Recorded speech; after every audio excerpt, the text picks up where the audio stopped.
ಯಾವುದೇ ರೀತಿ ಸಾಸ್ಗಳಿಲ್ಲ, ಯಾವುದೇ ರೀತಿ ತರಕಾರಿ ಇಲ್ಲ, ಭಾಳ ಸುಲಭವಾಗಿ ಒಂದು ಹಳ್ಳಿ ಶೈಲಿಯಲ್ಲಿ ಅಂದರೆ ನಾಟಿ ಶೈಲಿಯಲ್ಲಿ ಮಾಡುವಂಥ ಎಗ್ ಫ್ರೈಡ್ ರೈಸ್ನ ಮಾಡ್ತಾಯಿದ್ದೀನಿ. ಇದಂತೂ ರುಚಿ ಹಬ್ಬಬ್ಬ ತುಂಬಾ ಚೆನ್ನಾಗಿರುತ್ತೆ. ಒಂದು ಸಲ ಟ್ರೈ ಮಾಡಿ.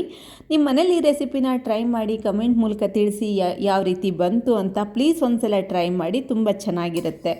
ನಾನಿಲ್ಲಿ ಮೊದಲಿಗೆ ಬಾಣಲಿ ಇಟ್ಕೊಂಡು 2 ಚಮಚ ಆಗುವಷ್ಟು ಎಣ್ಣೆನ ಹಾಕ್ಕೊತಾ ಇದ್ದೀನಿ. ಎಣ್ಣೆ ಬಿಸಿ ಆದ ತಕ್ಷಣ ಸ್ವಲ್ಪ ಬೆಳ್ಳುಳ್ಳಿನ ಕಟ್ ಮಾಡಿ ಹಾಕ್ಕೊತಾ ಇದ್ದೀನಿ. ಅದಾದಮೇಲೆ ಒಂದು ಅರ್ಧ ಇಂಚಾಗುವಷ್ಟು ಹಸಿ ಶುಂಠಿನ ಹಾಕ್ಕೊತಾ ಇದ್ದೀನಿ. ಎರಡನ್ನೂ ಸ್ವಲ್ಪ ಫ್ರೈ ಮಾಡ್ಕೊತೀನಿ, ಜಾಸ್ತಿ ಏನು ಬೇಡ.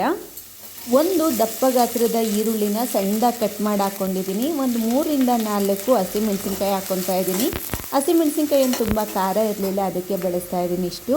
ಅದಾದಮೇಲೆ ಒಂದು ದಪ್ಪ ಗಾತ್ರದ ಟೊಮೆಟೊನ ಸಣ್ಣದಾಗಿ ಕಟ್ ಮಾಡ್ಕೊಂಡಿದ್ದೀನಿ. ಚೆನ್ನಾಗಿ ಹಣ್ಣಾಗಿರೋದು ತೊಗೊಳ್ಳಿ ಟೊಮೆಟೊನ, ಗೊತ್ತೇ ಆಗಬಾರ್ದು ಟೊಮೆಟೊ ಹಾಕಿದ್ದೀರಾ ಅಂತ. ಆ ರೀತಿ ಚೆನ್ನಾಗಿ ಹಣ್ಣಾಗಿರೋದು ತೊಗೊಂಡು ಈ ಥರ ಮ್ಯಾಶ್ ಆಗುತ್ತೆ ಚೆನ್ನಾಗಿ ಬೆಂದು.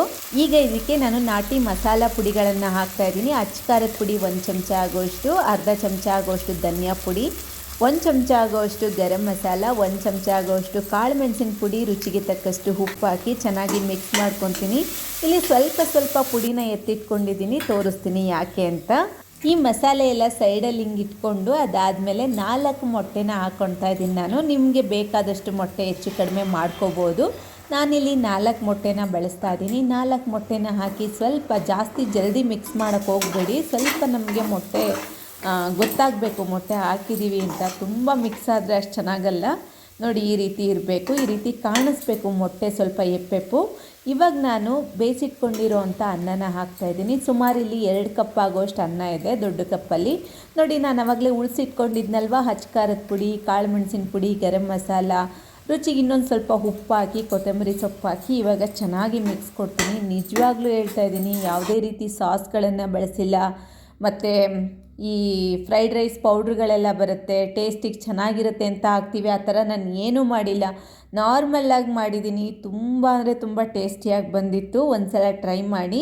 ಚೆನ್ನಾಗಿ ಮಿಕ್ಸ್ ಮಾಡ್ಕೊಂಡ ನಂತರ ನೋಡಿ, ನೋಡ್ತಾ ಇರ್ಬೋದು, ತುಂಬಾ ಟೇಸ್ಟಿಯಾಗಿ ಬಂದಿತ್ತು. ಯಾವುದೇ ರೀತಿ ಸಾಸ್ಗಳು ಬೇಡ. ಈ ರೀತಿ ವಿಧಾನದಲ್ಲಿ ನೀವು ಒಂದು ಸಲ ಫ್ರೈಡ್ ರೈಸ್ನ ಮಾಡಿ, ತುಂಬ ಅಂದರೆ ತುಂಬ ಚೆನ್ನಾಗಿರುತ್ತೆ.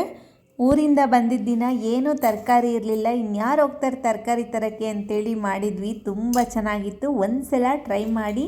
ಈ ವಿಡಿಯೋ ಇಷ್ಟ ಆದರೆ ನನ್ನ ಚಾನಲ್ಗೆ ಸಬ್ಸ್ಕ್ರೈಬ್ ಆಗಿ ಸಪೋರ್ಟ್ ಮಾಡಿ. Thank you so much video ನೋಡಿದ್ದಕ್ಕೆ. ಎಲ್ರಿಗೂ ಕೂಡ ನಮಸ್ಕಾರ. ಮತ್ತೆ ಸಿಗ್ತೀನಿ ಇನ್ನೊಂದು ವಿಡಿಯೋದಲ್ಲಿ.